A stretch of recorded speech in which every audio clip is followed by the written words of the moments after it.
सच्चाई ये है कि 500 साल तक मुसलमान वहाँ पर उस मस्जिद में नमाज अदा की, और जब जीबी पंत वजीर आला या मुख्यमंत्री थे उस जमाने में रात के अंधेरे में वहाँ पर मूर्तियां रखी गई।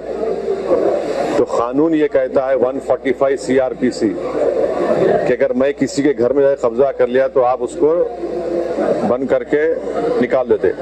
वो नहीं किया जीबी पंत ने।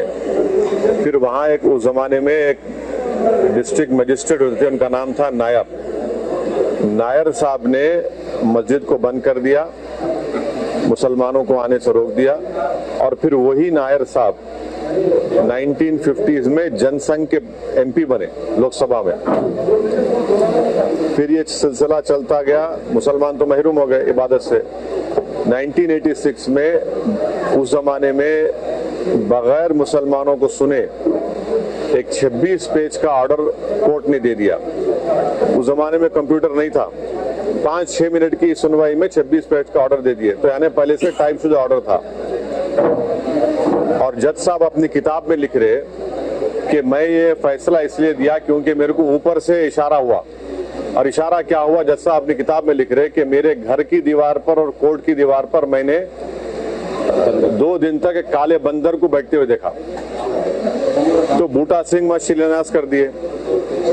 फिर 6 दिसंबर को जो डिमोलिशन हुआ उसमें बीजेपी के पूरे लीडर, संघ परिवार के पूरे लीडर सुप्रीम कोर्ट को जाकर ये वादा किए कि हम बाबरी मस्जिद को हाथ नहीं लगाएंगे। वो डिमोलिशन हो गया।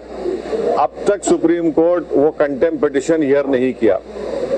फिर सुप्रीम कोर्ट में टाइटल सूट का जजमेंट आया, और टाइटल सूट के जजमेंट में सुप्रीम कोर्ट ने कहा कि फेथ की बुनियाद पर हम वहां पर मंदिर के जो डिमांड कर उनको देंगे। तो हम मुसलमानों का झगड़ा जो ये था, ये टाइटल का झगड़ा था। हम वहां नहीं गए थे कि हमारे को यहाँ नहीं तो 5 एकड़ वहां दे दो। 5 एकड़ के लिए नहीं गए थे हम।